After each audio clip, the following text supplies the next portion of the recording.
In today's video, we have a variety of things to discuss, including some NHL offseason rumblings concerning the Red Wings, Oilers, and Flames. Could Gerard Gallant be behind the bench sooner than later with a new NHL club? And we also have another signing to discuss as well. We'll jump into all the latest news coming up next.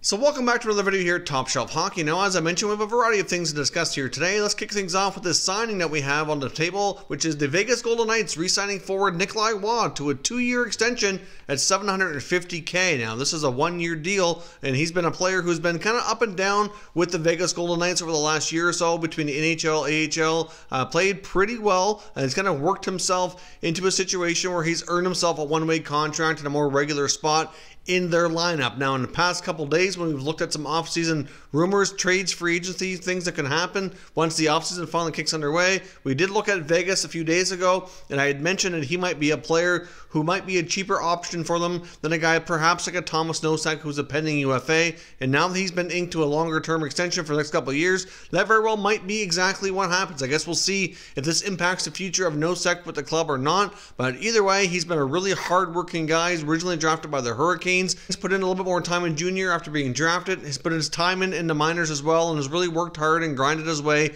to a full-time NHL roster spot here. So good on him for hard work paying off. Certainly a great value signing for the Golden Knights to kind of round out their roster, and I think he'll be an excellent, solid bottom six guy for them here over the short term. Now, as I mentioned as well, could Gerard Gallant be back behind a bench with another NHL club sooner than later? Apparently, the New Jersey Devils have interviewed the former head coach along with other candidates as well. Now, as we know, when the NHL season went on pause, the Devils, as well as a handful of other teams, all had coaches with the interim tag still on their list. We saw a number of coaching changes throughout the season, including Gallant being let go by Vegas and replaced by Peter DeBoer. He's a well-regarded coach, he's had a lot of success, and I have no doubt he will certainly coach again in the NHL when the right opportunity presents itself. And the Devils are certainly looking at their own interim coach, which is Elan Nasreddine. He's certainly going to be considered. There's no guarantee that they go in a different direction, but when you have some top-notch guys out there like Gallant, I don't blame the Devils for certainly interviewing and taking a look to see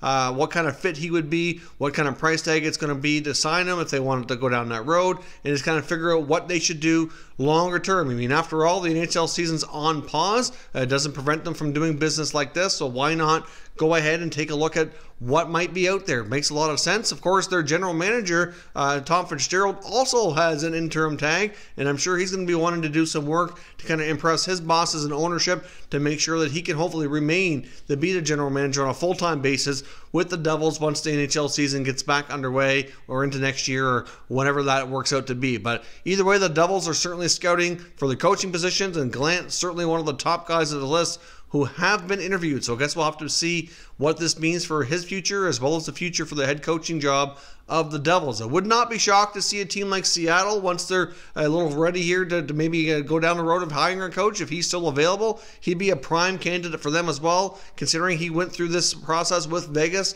not all that long ago, had a ton of success, helped that team go all the way to the finals in their first season.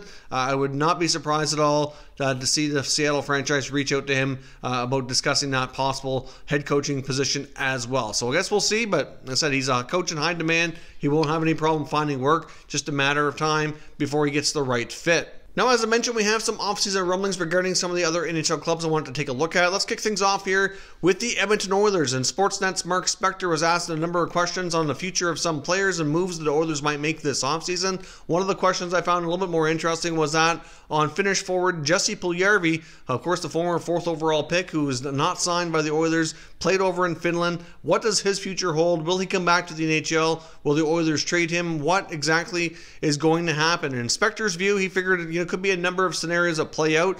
One of the possibilities being that he may remain in Finland for another season. There's no guarantee that he'll sign with the Oilers. There's no guarantee the Oilers are going to trade him. So there is that possibility he could remain over there. He did have a really solid season over in Finland.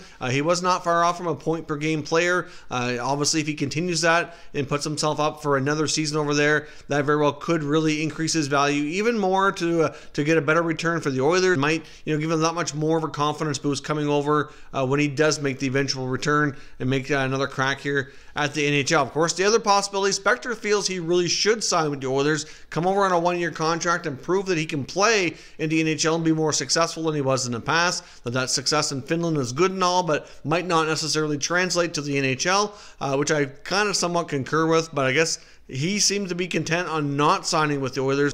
And obviously sitting out all of last season kind of sent that message that that's likely not going to happen. Of course, the other possibility exists that Puljujarvi could find himself traded at the NHL draft. I wouldn't be surprised if a team is willing to give up a couple of draft picks, maybe not a first rounder, but maybe a combination of second, third, fourth round picks in order to bring him in and see what he can do. One team to me that makes a lot of sense, I would take a chance on a guy like him, would be a team like the Carolina Hurricanes. Obviously, they have some other Finnish forwards that he's quite familiar with, that he's used to playing with, and they certainly have enough prospects and picks in their system that they could afford to give up a little bit to take a chance on a guy like Puljujarvi. So for me, that's a good choice for the Hurricanes to look at. But in my opinion, I think he likely does get moved before the next season gets underway and makes the eventual return and see if he can be more successful this time around. But I guess we'll see. Now, he was also asked about the possibility of the Oilers re-signing Taylor Hall in free agency, and he certainly did downplay that as well. Doesn't feel that that's really in the cards. The Oilers don't really have a lot of cap space in order to go down that road. They got a lot of money tied up between McDavid and Draisaitl, and unless Taylor Hall was willing to sign for a really cheap contract,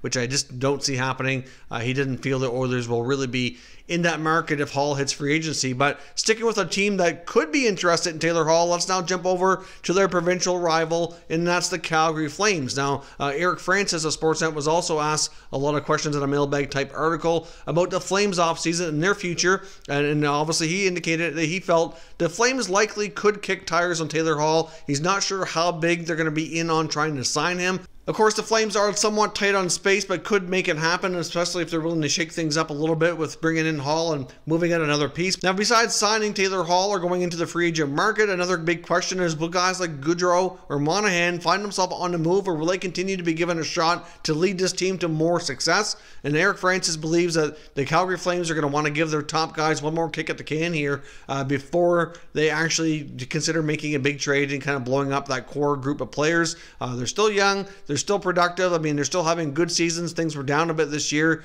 but I guess we'll see what happens. I think they're going to want to give them one more shot in a playoff scenario, if they can get there, that is, to see what they can do before they make any significant moves. But clearly, I do think there's a strong possibility that they could go down the road of trading one of their bigger time players like Gaudreau or Monahan sometime in the next year if the things don't improve that direction. But I guess we'll see. But as far as Taylor Hall to Calgary, I'm not really sure. He felt that they would be more likely a tire kicker, and probably the more likely scenario is that they take what cap space they have, probably fill in some holes in their blue line, and possibly dip into the UFA market with the goaltending, considering that Cam Talbot very well could leave via free agency. But then again, he may not. I mean, they might be able to re-sign him, but based on recent comments, it sounded like Talbot wanted to go find himself an opportunity to be more of a starting goaltender, get more playing time. And if he were to depart via free agency, Francis felt maybe they would go into the market, maybe create more of a 1A, 1B scenario.